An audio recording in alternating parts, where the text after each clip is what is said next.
के ऋषि दयानंद ने बतलाया 5 यज्ञ का करना, दीन दुखी निर्बल जनों के कष्ट हमेशा हरना।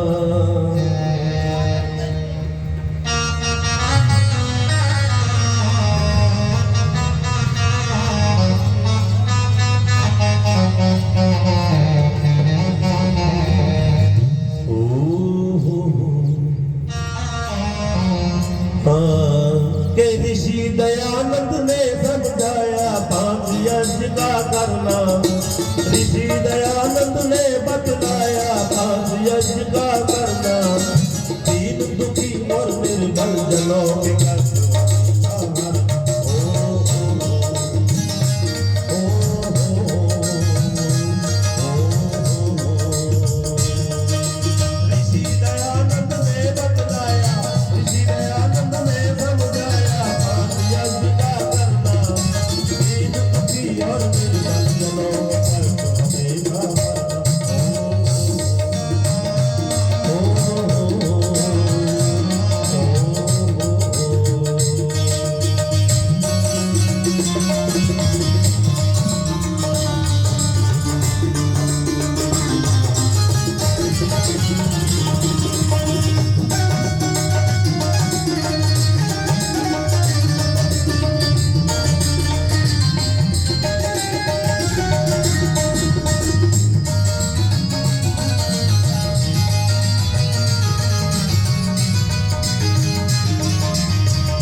पहले यज्ञ है ब्रह्म यज्ञ।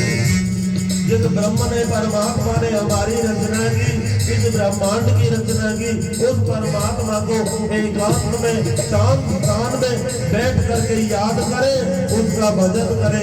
संध्या कहलाती है संध्या। उस संध्या में परमात्मा को नमन करे, एकांत में बैठ कर शांत स्थान में प्रातः काल ब्रह्म मुहूर्त में उसको किया जाता है।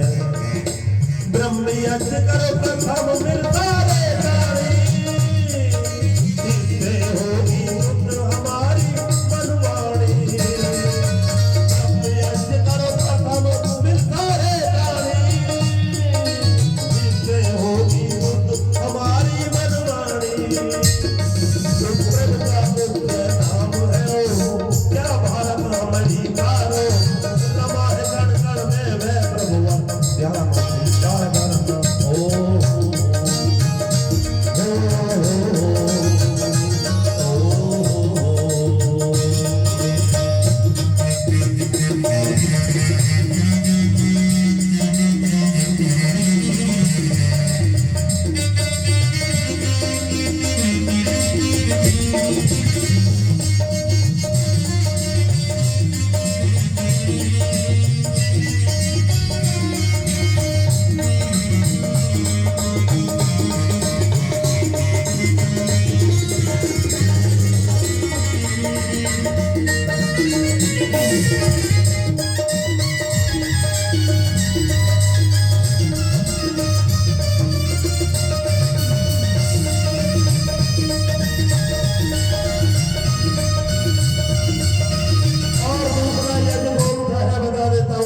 बात हो रही थी, अग्निहोत्र, अग्नि जलाकर घी और सामग्री की आहुतियां उस प्यारे परम पिता का नाम लेते हुए, मंत्र बोलते हुए, ओम और स्वाहा का उच्चारण करते हुए देते रहे।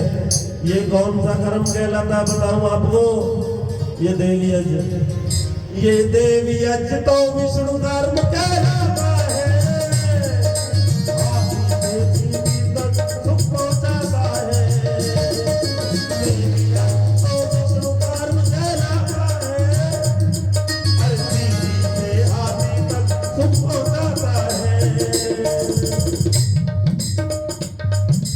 मामूली कर्म नहीं है,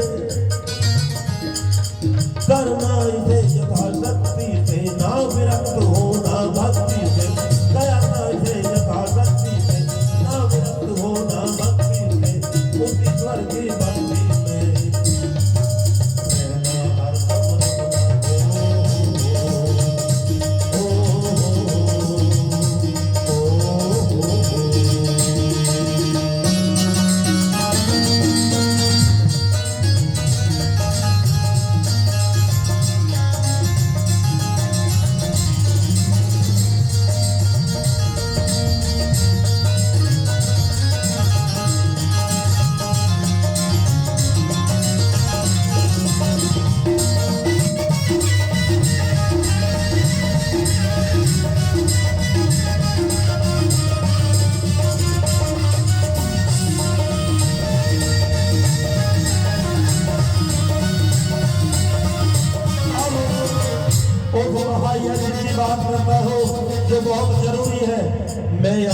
बुजुर्गों को समझाने नहीं आया, मैं तो इन जवानों को, इन बच्चों को भगाने के लिए आया हूँ।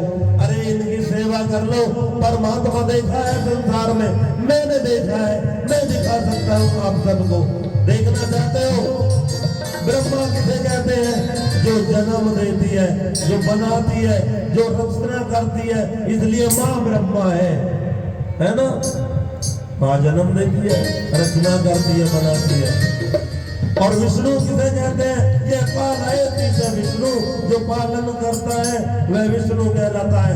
आपका पालन कौन करता है? किसने किया? पिता ने किया, इसलिए पिता विष्णु रूप है। और तीसरा जो ज्ञान देता है, ज्ञान की बातें बताता है, उसे कभी ज्ञान बिना मुक्ति नहीं संसार के अंदर। उस गुरु को ही शिव जानो। ब्रह्मा विष्णु शिव, और तीनों से मिलकर क्या बनता है? ओम। लो कर लो दर्शन, रोजाना दर्शन करते हो और कहते हो हमने तो भगवान के दर्शन नहीं किए। लेकिन इन भगवानों को माने कौन? इन्हें मानना सीखो। कभी तो बतलाया क्या? या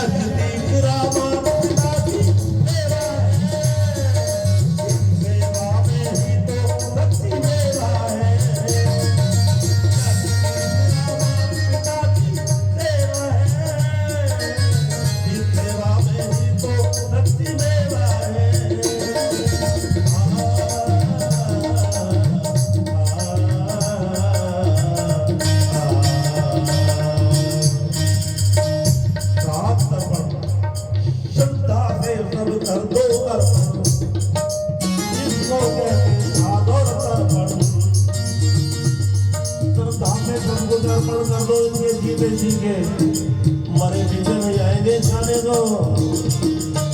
मरने मरे पीछे फिर तो वो नादान बात तुम धरना हो।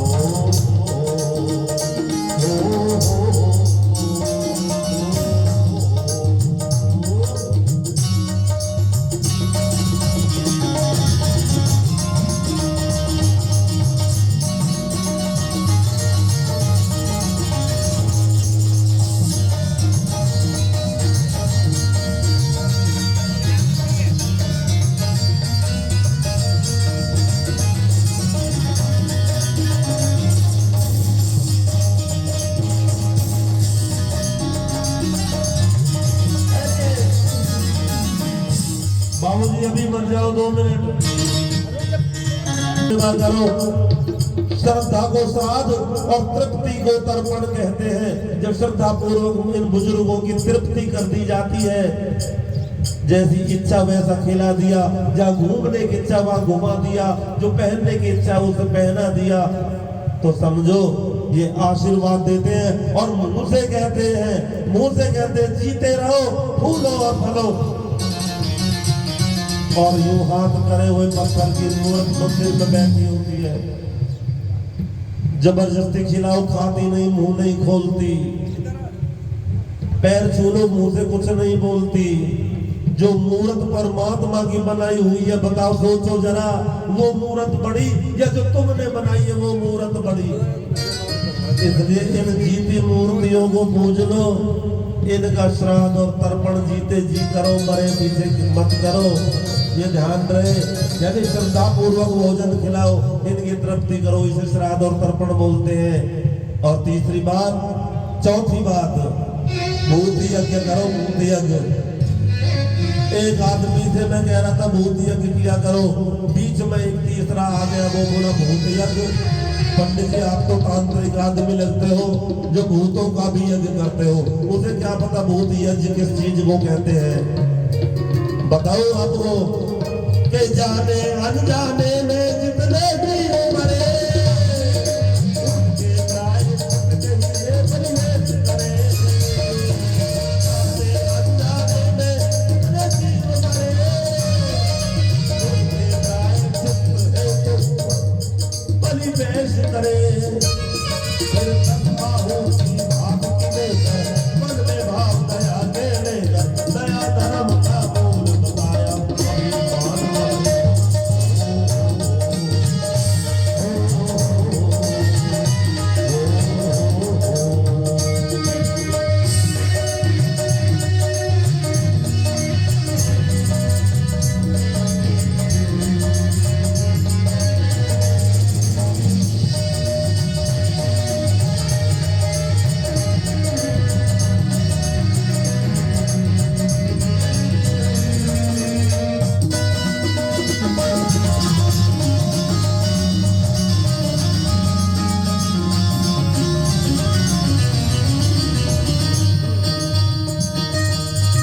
सुनिए, मन में तो मेरे भी बहुत आती है, सारी बातों को बता दूं, लेकिन समय भी तो इजाजत नहीं देता।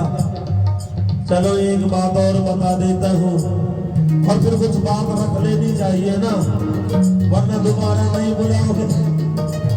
मैं तो चाहता हूँ भादक वाले मुझे साल में हर महीना बुलाते रहे कम से कम, ताकि मैं बढ़िया बढ़िया बात, एक काम सुधर जाए मेरे सुधारने से, कुछ बच्चे सुधर जाए मेरे सुधारने से, अच्छे रास्ते पर चल जाए, मेरा जीवन सफल हो जाएगा और आपका भी जीवन सफल होगा। क्यों? यज्ञ में आहुति देने वाला जो होता है ना, वो भी उतना ही बड़ा पुण्यवान बनता है जितना कि यजमान। यज्ञ कहते किसे है? देव पूजा, संगतिकरण और दान। देव पूजा जो हुई ना, संगतिकरण जो सत्संग की बातें चल रही है, ये संगतिकरण है। और दान, अभी मैंने देखा 10 रुपए तो किसी ने चढ़ाए हैं, ये भी तो दान ही है। या आहुतियां दी, वह सोच रहा है कि अगर मैंने 10 रुपया ना चढ़ाए तो ये आहुतियां तो सोमदेव की रह जाएंगी। सामग्री वो खरीद करके लाया, बात भी सही है, जो चढ़ा देता है फिर उसकी हो जाती है, खरीद तो नहीं उतने 10 रुपए में आहुति। यहाँ तो ऐसे बिकता है, सस्ते मोल बिकता है। बताया ना प्रभु, नाम अनमोल है जो बिन मोल बिकाए। पर तुलसी अचरज देखिए, फिर भी ग्राहक ना है, या तो फ्री के भी ग्राहक ना मिले। ऐसी जगह पर चले जाते हैं, ऐसी ऐसी वस्तुओं को खरीद लाते हैं, जब आकर के बताते, पता है मोबाइल कितने का? 1.5 लाख का मोबाइल, खुद तेरा भला हो। एकदम से रूह कांप जाती है, इतना महंगा खरीद करके लाया। तो बोला फायदा क्या इसका? बोला आईफोन है, आईफोन। बोले आईफोन है, गई फोन होता तभी क्या था? हाँ, करो। हाँ, तो क्या इतनी महंगी चीज खरीद करके लाए और यहाँ से फ्री में बंट रहा है ये प्रसाद। इसे भी तो लेते जाओ भाई मेरे, ये काम आएगा, तुम्हारे काम आएगा। तुम अपने बच्चों को खिलाना यही प्रसाद, उनको भी यही बात बताना, उनके भी काम आएगा। ऐसे चलता रहे। और 5वां महायज्ञ बता देता हूं आपको, क्या कि अतिथि जो भी घर पे आए मान करो, का यज्ञ 5वां दान करो। अतिथि जो भी घर पर आए मान करो, का यज्ञ 5वां दान करो। करना इसे यथाशक्ति से,